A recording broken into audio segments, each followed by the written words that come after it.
Sometimes we want people to be different than they were. For years, I heard that Fred Rogers wore a sweater to cover up his Vietnam tattoos, where allegedly he killed over 100 men. I've heard about Lady Gaga being transgender. I've heard about Megan Fox being transgender, Grace Jones being a man, Jamie Lee Curtis being a hermaphrodite. I guess some of us just get fixed on gender. Stories seem to circulate about those that are in the limelight, and the bigger the celebrity, the more stories there seem to be about them. Even when there's no story at all, we can't help but just make one up. Maybe it's our love for that celebrity, or maybe it's our hate. Maybe we just refuse to believe the truth. Instead, we bend it, exaggerate it, and distort it until it no longer resembles the real story. Maybe it's some sort of bizarre Twilight Zone episode that we're all just living in. Why do we believe in this need to create a mythology around someone who lived a real life, and an exceptional life at that? Why do we need to distort the reality of someone who I loved, Walt Disney? Maybe this is a Twilight Zone episode. Rod Serling once said, "The worst aspect of our time is prejudice." Maybe this is a story about that.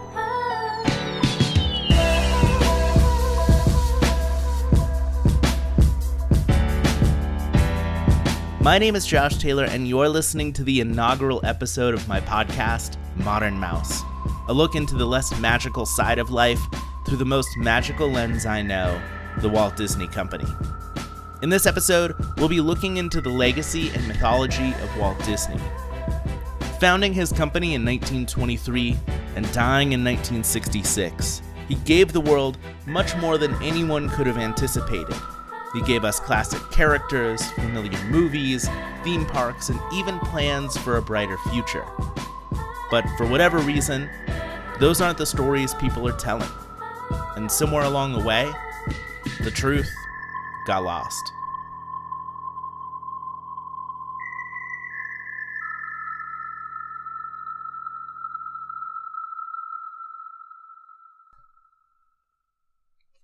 Our story begins in 2014. It's awards season in Hollywood, and the film Saving Mr. Banks has been nominated for several awards. If you're unfamiliar with the film, it's a fictionalized version of how Walt Disney convinced author P.L. Travers to use her character Mary Poppins. The movie stars Tom Hanks as Walt Disney and Emma Thompson as Travers. And Paul Giamatti plays a pretty lovable chauffeur. I mean, who wouldn't want Paul Giamatti to show them around classic Hollywood, right? Anyways, due to Tom Hanks being as charming and lovable as he is, his portrayal of Walt Disney comes off really warm, and he inevitably becomes the person you hope wins in the battle of the rights to Mary Poppins. At last. Oh, my dear gal, you can't imagine how excited I am to finally meet you. But it's an honor, Mr. Disney. Oh, Walt, man, you gotta call me Walt. Mr. Disney was my old man, isn't that right, Doc? Absolutely, Walt. Come here. Tommy. Emma Thompson would be nominated for Best Actress at the Golden Globes and the Screen Actors Guild Awards for her portrayal of Pamela Travers. But by the end of that award season, Emma Thompson wasn't the person everyone was talking about when it came to Saving Mr. Banks. On January 7th, Streep set off controversy during her National Board of Review presentation when she dubbed Walt a bigot and called him a racist, sexist, and supporter of anti-Semitism, points which have been disputed to one degree or another by some historians and people who knew the man. Meryl Streep's comments about Walt Disney weren't new to Hollywood. Walt Disney's reputation had come under scrutiny shortly after his death in December 1966, but Streep's comments cast a shadow on a younger generation that grew up watching The Lion King or Lilo and Stitch. As part of her speech against the late Walt Disney, Streep referenced a rejection letter received by a woman named Mary Ford from Arkansas, who applied for a job at Walt Disney Animation in 1938. The letter, typed out, is on an off-white stationery, complete with a Snow White and Seven Dwarfs header. Snow White had come out the year prior in 1937, and with the box office success of that film, we can assume that many people, men and women, were looking to take their artistic skills to the then biggest animation studio in Hollywood. The letter reads like this. Dear Miss Ford, your letter of recent date has been received in the inking and painting department for reply. Women do not do any of the creative work in connection with preparing the cartoons for the screen, as that task is performed entirely by young men. For this reason, girls are not considered for the training school. The only work open to women consists of tracing the characters on clear celluloid sheets with India ink, and then filling in the tracing on the reverse side with paint according to directions. In order to apply for a position as inker or painter, it is necessary that one appear at the studio, bringing samples of pen and ink and watercolor work. It would not be advisable to come to Hollywood with the above specifically in view, as there are really very few openings in comparison with the number of girls who apply. Yours very truly, Walt Disney Productions, Ltd.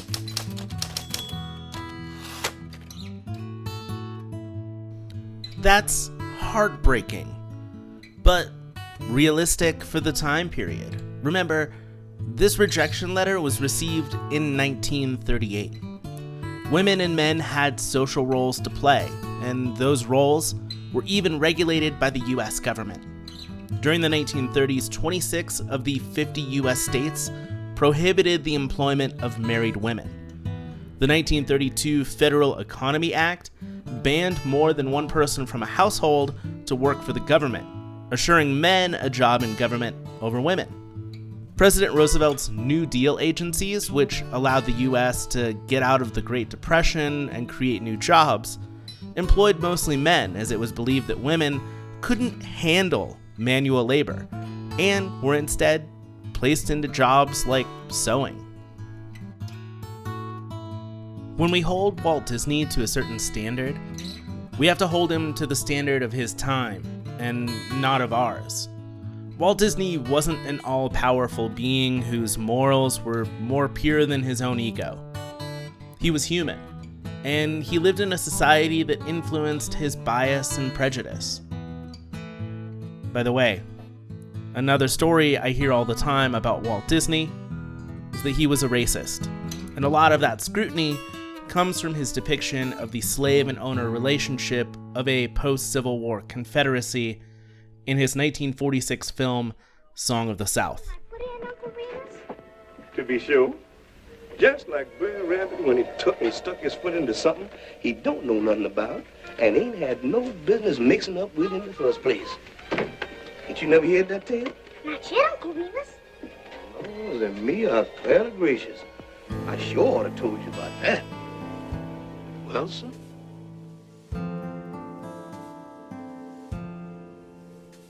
Song of the South was a controversial film even in its time.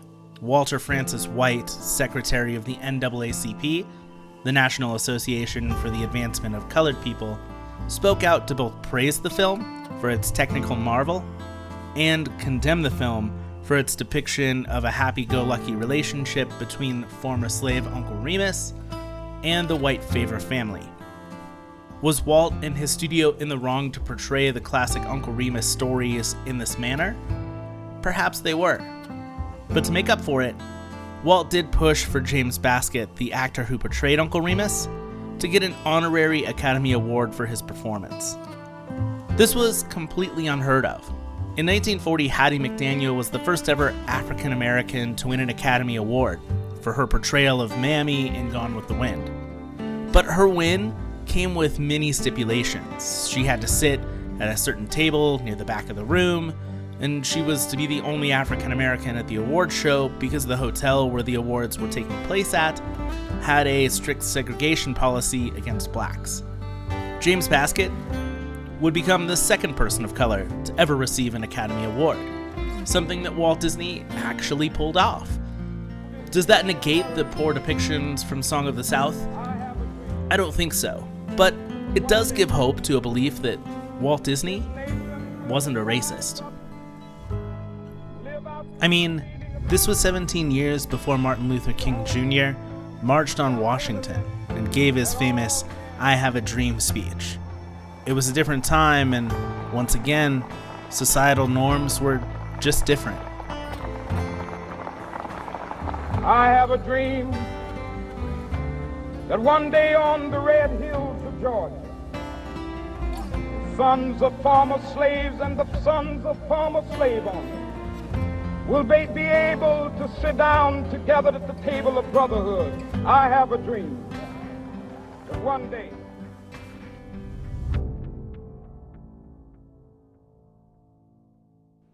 Is it possible to combat these rumors and myths? In 2009, Walt Disney's daughter Diane and her husband Ron Miller opened the Walt Disney Family Museum in San Francisco, trying to separate the man from the company. I had the pleasure to visit this museum, and it's pretty impressive. Hi, I'm Keith Gluck, and I'm a writer and Disney historian. I write for several different websites, including the Walt Disney Family Museum in San Francisco, and I run my own site called thedisneyproject.com. Keith has been a part of the Walt Disney Family Museum for years, and we've had plenty of discussions about the place, how it came to be, and how it's trying to showcase Walt Disney's humanity over the mythology. I feel like the creative team did an outstanding job, putting together just all of Walt's collective works throughout his life and gathering, some of his possessions and some of the things that the company had done throughout his lifetime to showcase his life and his legacy. But additionally, Diane wanted to be really honest about his life, and she didn't shy away from some of the tougher facts. Like there's a whole section of the museum devoted to the animator strike, and there's video old film reels, and there's reproductions of some of the signs that are not very flattering to Walt and stuff, and it definitely touches upon that real dark time for the studio. So she really wanted people to know Walt Disney the man. The museum covers a lot of that, and a lot of it is in his own words, some of it is his brother's words, and a lot of it is made up from people who actually knew and worked with him. So a lot of different angles there, just not his. The Walt Disney Family Museum is doing all that it can, but museums across the world have seen declining popularity in recent years. Take a state like Maryland, for example. The Baltimore Museum of Art, in the last 15 years, has seen a 12% decline in attendance. The Walters Art Museum is down nearly 25% in the last 10 years. And the Maryland African American History and Culture Museum is down a whopping 53% in attendance since it opened in 2005. Those are frightening numbers, and numbers that might be too hard for certain museums to ever bounce back from. A younger generation is learning less from museums and places of historical significance. Instead, they're turning to the internet for their sources. And I don't know if you've been on the internet, but its information isn't always the most accurate, and the internet's role in spreading mythology and conspiracy theories has become problematic. What was once a what-if case of scenarios has become a group of people swearing upon their firstborn children that what they believe to be real is real. I'll let Jason Tanz, a site director for Wired.com, provide some more reasoning behind this. There's one out there for everybody. The JFK assassination, the fake moon land, the Freemasons, chemtrails, CIA mind control, rigged election, Area 51. Once you get going, it's easy to see secret plots and shadowy cabals everywhere you look. In all of these cases, people can point to evidence disputing some of these claims. The photos of Neil Armstrong on the moon, the Warren Commission report, the studies that keep showing that vaccines work. To which you will inevitably hear, you think the people who faked the moon landing couldn't gin up a couple of phony photos? Wake up, sheeple! And there's the problem. Any evidence that would seem to contradict the conspiracy is further proof of the conspiracy. It cannot be disproven. Or, to use a term from science, it is not falsifiable.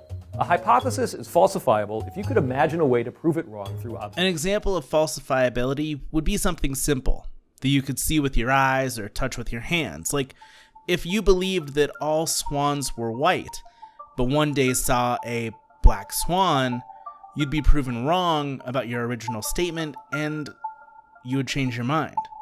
But popular internet conspiracies can't be proven so simply. The other trouble with the internet is that it's given like-minded people a place to reaffirm their beliefs. Groups who believe the Earth is flat, for example, can grow and their ideas can gain power.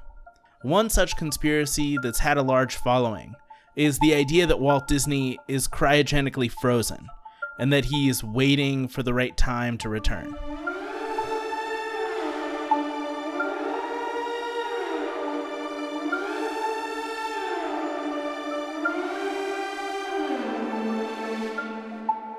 Thank God you heard me.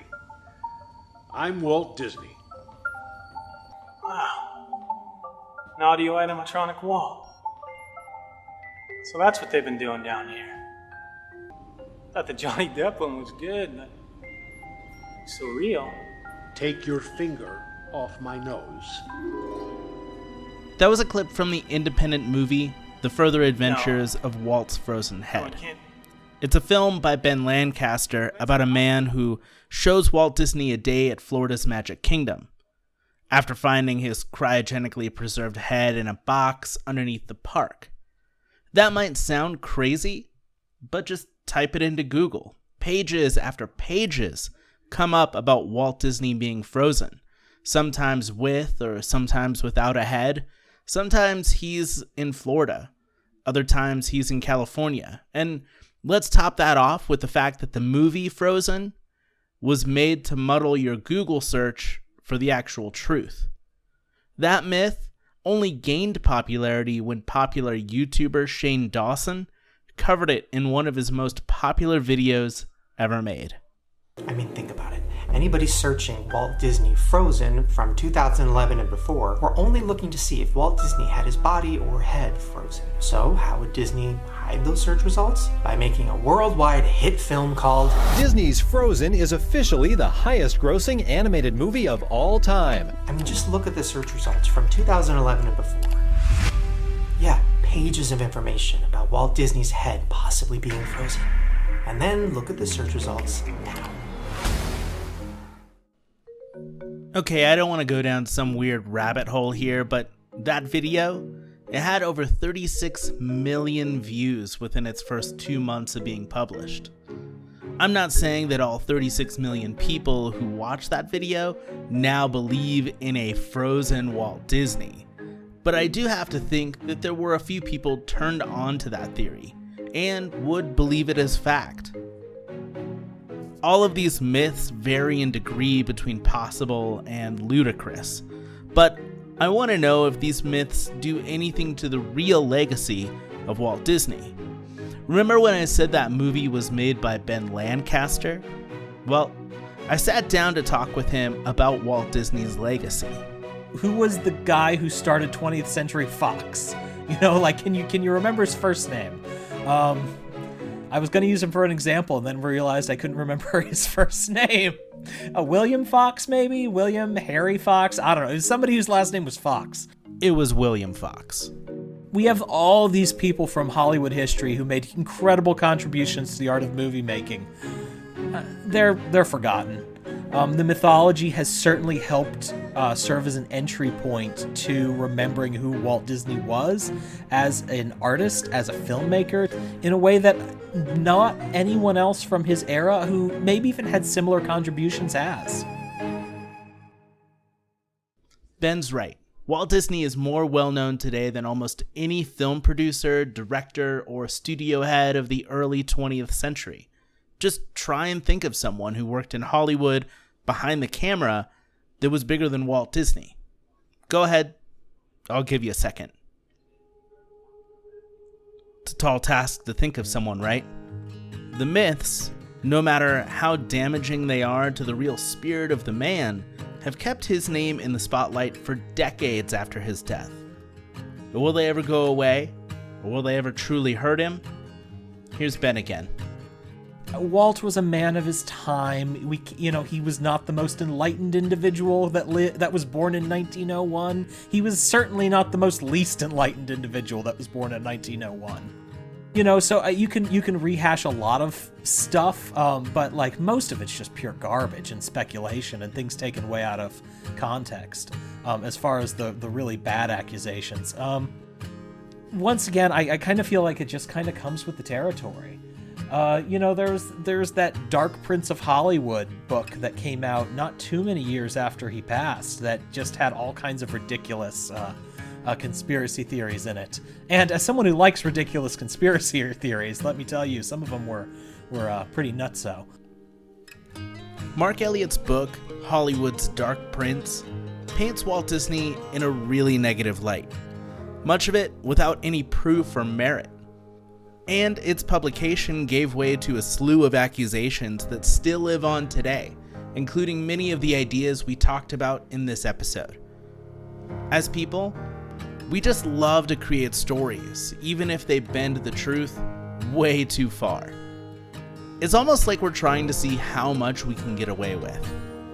Walt's mythology still continues to intrigue me. As a fan and historian of Walt, it's kind of a burden. But I can't help but to think that these myths, whether they're good or bad, translate to who we want him to be.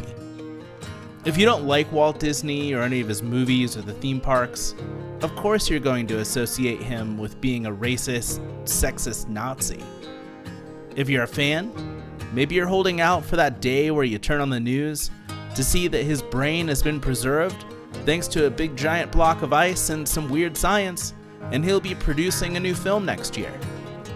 Whatever story that you choose to believe, I think it says more about you and your personality than you probably realize.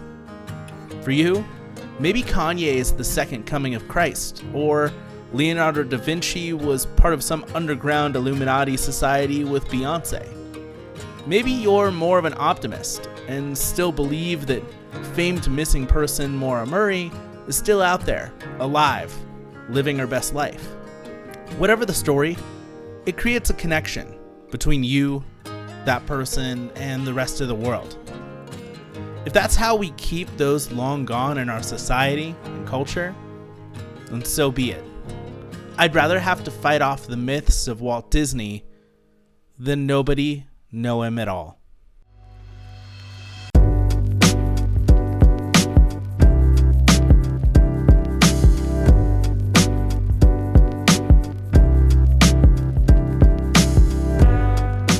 Before we end this show, I'd like to give thanks to my wife Angie Taylor for her reading of the Mary Ford letter. You can find her as part of Network 1901 on our YouTube channel and as a contributor to our weekly show, Podcast 1901. Thanks to Keith Gluck for his expertise all the way from San Francisco. Find more from him at DisneyProject.com. And Ben Lancaster, you can find his film at waltsfrozenhead.com, where you can currently watch his movie completely for free. Visit network1901.com for more podcasts and videos from myself, Angie, and Shannon. And if you'd like to support us, grab some of our merchandise too. We got amazing shirts and stickers, all kinds of fun stuff. And until next time, thanks for listening, and keep on moving, people.